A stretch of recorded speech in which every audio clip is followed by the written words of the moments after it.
Hey guys, I'm going to tell you a little bit about lapping, the process we go through. Start off with the equipment I use. I have a lapping rod. It's a piece of oil tempered spring steel that we taper at the tip. Not sure if you can see it, not sure how the camera's looking here. But we get them, they're about 48 inches long. We may have a homemade handle that we put on it, a couple bearings and a steel tube essentially that has a hole fitted for the size of our rods. If anyone knows where to get straightened oil tempered spring steel, let me know, because our supplier is lacking. So I'm always looking for new ones. We'll take this and pour a lead lap on it for each barrel. I'll show you guys that here. So as far as pouring a lead lap goes, I have my lapping rod and I have the electrical tape on it, which stops the lead from flowing beyond that and down the barrel, which is not something I want to do. So once I got the lapping rod in the barrel, I will take the tip of the lapping rod out until I get to the electrical tape, and then I will put it into the molting lead. This way I'm heating up the rod so the lead flows well all the way to the electrical tape. I'm also warming up the muzzle of the barrel a little bit, not enough to change anything, but enough to help the flow of the lead.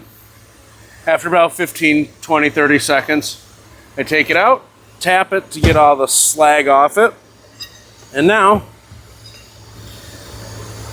I'm going to take, there's the tip of the lapping rod, I'm going to raise this about an inch, inch and a half above it, get my lead, and pour it in the hole. As I get to the top, there's a little spillage at times, especially on the smaller calibers. That's why we wear the gloves. I'll cut the excess off. And there we have the lead lap. Not sure if you can see the rifling on there, but I did a 30 cal to try to make it easier to see. And once we got that made, then we head back over to the lapping station, which I'll cut back over here. And before I go on to the next step, you guys please subscribe to the page. I need to get to 1,000 subscribers to monetize my page. Until then, I'm doing all this for you guys, and hopefully someday I can get a little bit of change from YouTube for this. Now on to the lapping portion. So now that I've got my lap poured in there, I have to build the lap up. And to build the lap up, I'm going to add the lapping compound, which I forgot to show you guys. But there's the lapping compound. It's a mix of fine aluminum oxide powder or dust mixed with some cutting oil. That's pretty much all it is. And I'm going to put some on this lap. I'll have another view set up where I'll zoom in and show you what I'm doing. But right now I'm just putting lapping compound on it. Not too much, not too little. And then I'm going to pull it through. Now right off the start, I could potentially feel what seems like tight or loose spots, but oftentimes that is just a wet or dry spot, usually a dry spot in the barrel that causes me to feel a false tight spot. But I'll make a handful of strokes to get the aluminum oxide worked into the lead, and I will, as you can see here, I'm going to index it. So this is a rifled barrel, 22 long rifle, and every 20, 30 strokes, I will index it to the next groove or another groove just to get a better lap. Now, all right, so here I'm looking to see what I need to add to the lap. And I don't know if you can see it, but there's shiny spots, and then there's dull matte areas. Like shiny-ish, shiny, shiny, matte, matte. So I'm going to take more lapping compound and add it to those shiny areas to fill those in. And then I'll make a few strokes.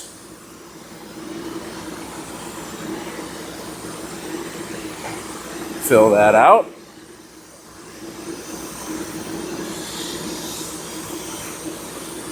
And then remembering to index every so often.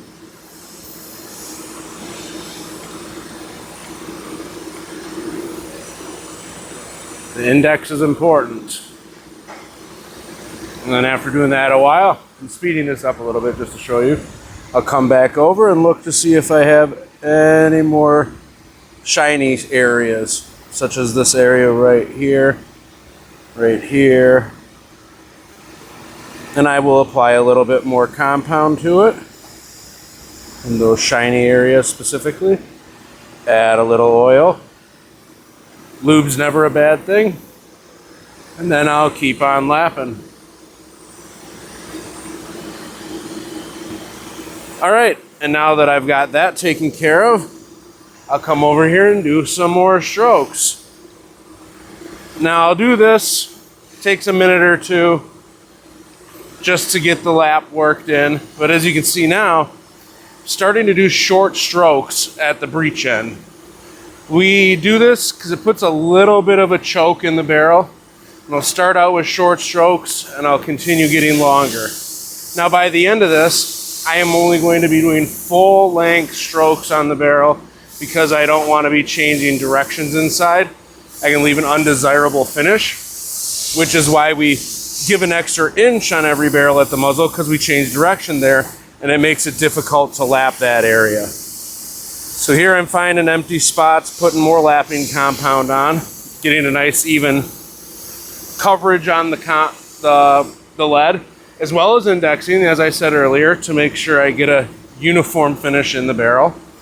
And once again, I will start with short strokes, slowly working to longer strokes until I'm doing strokes the full length of the barrel.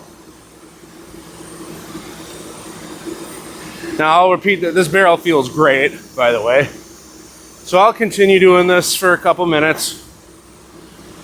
Once I got the lap made up, I don't need to add more compound, but I'm still going to index it quite regularly.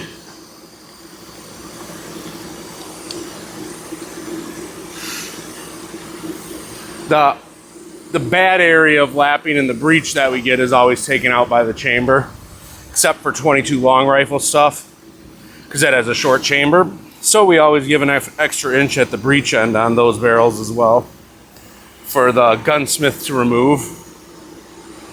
Now I added very little compound that time. The only reason was I felt I wasn't getting enough friction during my strokes and wanted to get a little bit more work going on.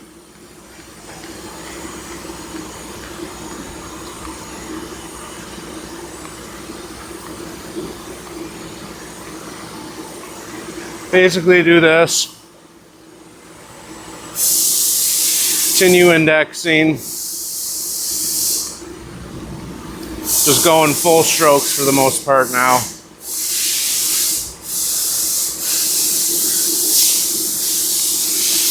When done right, this process shouldn't take too long. Sorry about the air hose in the background, but other people got to work here too. So I don't think I need to add any more compound, but I'm going to add some more cutting oil. It usually makes the aluminum oxide stick out more, so to say, in the lead, so it gives us more friction and gives us more cutting power on the lap. And now that I'm close to the end, I just go through my normal process. Index a few times in the last little bit. When everything's going well and the cutting's going well, it does not take that long to lap a barrel. If you're spending more than 5 or 10 minutes lapping a single barrel, in my opinion, there is something wrong with your tooling in the line, and you got to take care of that.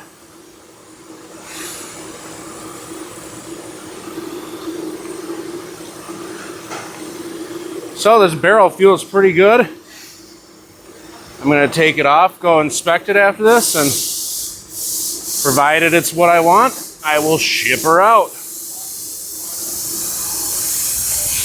Thanks for joining the channel, guys, and please subscribe to my page if possible so I can get to that 1,000 subscriber mark. Thanks, have a good one.